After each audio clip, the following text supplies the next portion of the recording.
तुष्टीकरण के दबाव में ही कांग्रेस हो या सपा सीएए का भी विरोध कर रही है। विदेशी धरती पर अत्याचार की वजह से भागने के लिए मजबूर हुए हिंदुओं और सिख भाई बहनों को आप मुझे बताइए, मेरे इन हिंदू भाइयों बहनों को, मेरे इन सिख भाई बहनों को भारत अगर नागरिकता नहीं देगा तो कोई और देगा क्या? नागरिकता देनी चाहिए कि नहीं देनी चाहिए? वो अपने हक नहीं है, उनको हमें संभालना चाहिए नहीं संभालना चाहिए? सीएए का यहां पीलीभीत में रहने वाले अनेक परिवारों को मेरी आपको गारंटी है, आप अप्लाई कीजिए, आपका हमेशा हमेशा की मुसीबतों से मुक्ति मिल जाएगी। आप भारत के नागरिक के नाते गर्व से जी पाएंगे। लेकिन कांग्रेस समाजवादी पार्टी इस पर भी ऐतराज जता रही है। साथियों, यहां इस सभा में बड़ी संख्या में हमारे ये शरणार्थी भाई बहन भी है, हमारे सिख भाई बहन भी हैं। समाजवादी पार्टी आज जिस कांग्रेस के साथ खड़ी है, उस कांग्रेस ने 84 में हमारे सिख भाई बहनों के साथ क्या किया था वो कोई भूल नहीं सकता। ये भाजपा है जो सिखों के साथ पूरी शक्ति से खड़ी है, उनकी भावनाओं को समझते हुए काम करती है। हमें गर्व होता है जब करतारपुर साहिब कॉरिडोर के द्वारा लाखों श्रद्धालु दशकों से जो उनके मन में दर्द था, पीड़ा थी, उससे मुक्त होकर के आज करतारपुर साहिब जाकर के मत्था टेक करके हमें आशीर्वाद लेके आते हैं। ये भाजपा सरकार है जिसने लंगर की वस्तुओं पर से जीएसटी हटाया। हमने श्री हरिमंदिर साहिब के लिए एफसीआरए रजिस्ट्रेशन सुनिश्चित किया, जिससे विदेश के लोगों को भी सेवा करने का अवसर मिले। हमने वीर बाल दिवस मनाकर साहिबजादों के शौर्य को सम्मान दिया। गुरु नानक देव जी का 550वां प्रकाश पर्व हो, गुरु तेग बहादुर जी का 400वां प्रकाश पर्व हो, गुरु गोविंद सिंह जी का 350वां प्रकाश पर्व हो, भाजपा सरकार ने देश विदेश में सभी पर्व धूमधाम से मनाए। साथियों, कांग्रेस और उसके इंडी गठबंधन को देश की महान विभूतियों का अपमान करने में भी संकोच नहीं होता। कांग्रेस के या समाजवादी पार्टी के बड़े नेता कभी भी सरदार वल्लभ भाई पटेल, इस देश के महापुरुष जिसने देश की एकता के लिए अपनी जिंदगी खपा दी, उनके सम्मान में स्टैच्यू ऑफ यूनिटी बना हुआ है, दुनिया का सबसे ऊंचा स्टैच्यू। लेकिन कांग्रेस सपा वालों को वहां जाकर के सरदार साहब को सम्मान करने का उनको मन नहीं करता है। ये लोग विदेशों में तो जाकर के घूम करके आते हैं, लेकिन अपने ही देश के सरदार पटेल की प्रतिमा का दर्शन नहीं करते। जिन सरदार पटेल ने पूरे देश को एक किया, उनका भी ये लोग बहिष्कार करते हैं।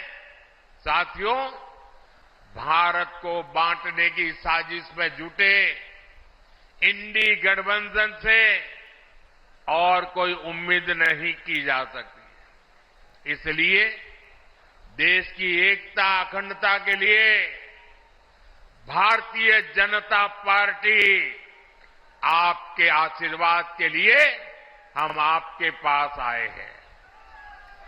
आपके आशीर्वाद भारतीय जनता पार्टी को विजयी बनाएंगे। 19 अप्रैल को पीलीभीत से जितिन प्रसाद जी और 7 मई को बरेली से छत्रपति सिंह गंगवार जी को भारी मतों से जिताने के लिए मैं आप सबको प्रार्थना करने के लिए आया हूं।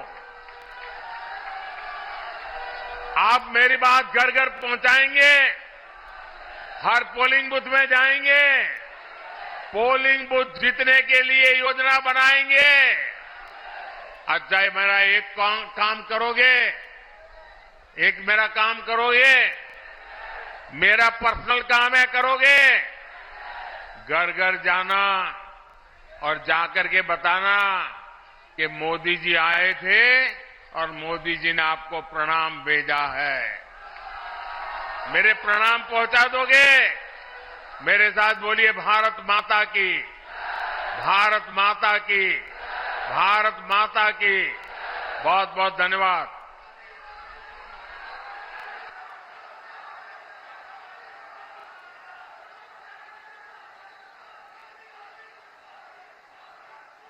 यहाँ पर कि देखिए किस तरीके से उन्होंने कहा कि शक्ति की उपासना का पर्व आज से शुरू हो गया। 500 साल के बाद राम मंदिर बना, राम मंदिर का भी जिक्र किया। उन्होंने प्राण प्रतिष्ठा का अपमान किया विपक्षियों ने, ये भी उन्होंने कहा कि भारत जो ठान लेता है तो सफलता हासिल करके रहता है। घोषणा पत्र पर भी बात की कि मुस्लिम लीग जैसा है, तुष्टिकरण की वजह से सीएए का विरोध भी किया जा रहा है। तो बिल्कुल प्रधानमंत्री नरेंद्र मोदी, जिन्होंने इंडी गठबंधन पर भी जमकर हमला बोला, साथ ही उन्होंने कहा कि सिर्फ और सिर्फ तुष्टीकरण के लिए सीएए का विरोध कांग्रेस और समाजवादी पार्टी ने किया है। धुआंधार प्रचार के बीच प्रधानमंत्री नरेंद्र मोदी का आज पीलीभीत द्वारा, जहां पर उन्होंने बिल्कुल साफ शब्दों में कहा कि कांग्रेस को विरासत तक की परवाह नहीं है। पीलीभीत की धरती पर माता यशवंती देवी का आशीर्वाद है।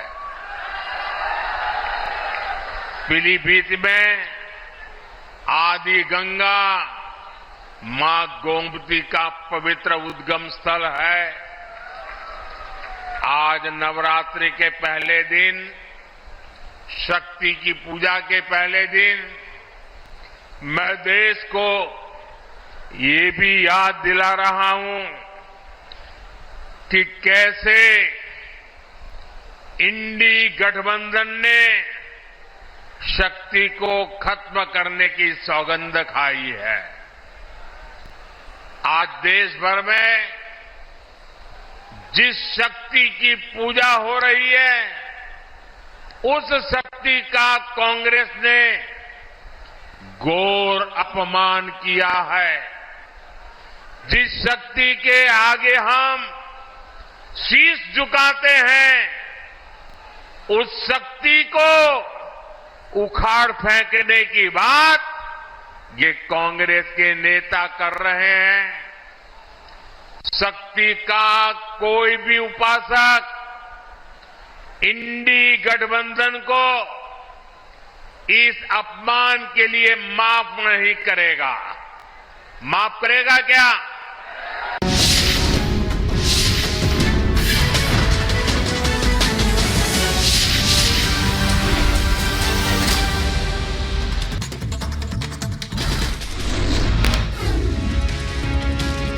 महाराष्ट्र में सीटों के बंटवारे पर बनी बात। कांग्रेस 17 सीटों पर, एनसीपी 10 सीटों पर लड़ेगी चुनाव। यूपीटी 21 सीटों पर उतारेगी अपने उम्मीदवार। पीलीभीत में प्रधानमंत्री मोदी ने जनसभा को किया संबोधित। कहा, जब देश मजबूत है तब दुनिया सुनती है, इसलिए दुनिया में भारत का डंका बज रहा है। देश मजबूत होता है तो दुनिया उसकी सुनती है। दुनिया में भारत का डंका बज रहा है कि नहीं बज रहा है? पीएम मोदी ने मंच से हुंकार भरते हुए कहा कि जब नीयत सही होती है तो नतीजे भी सही मिलते हैं। हम विकसित भारत का निर्माण होते हुए देख रहे हैं। जब नीयत सही होती है तो नतीजे भी सही मिलते हैं। चारों तरफ विकसित भारत का निर्माण होते हुए देख रहे हैं। पीएम मोदी ने विपक्ष पर साधा निशाना, कहा इंडी गठबंधन ने शक्ति का अपमान किया है। शक्ति उपासक कांग्रेस को माफ नहीं करेगा। पीलीभीत में बोले सीएम योगी आदित्यनाथ, कहा पीएम के नेतृत्व में भारत को नई पहचान मिली है। भारत विकास की ओर बढ़ रहा है।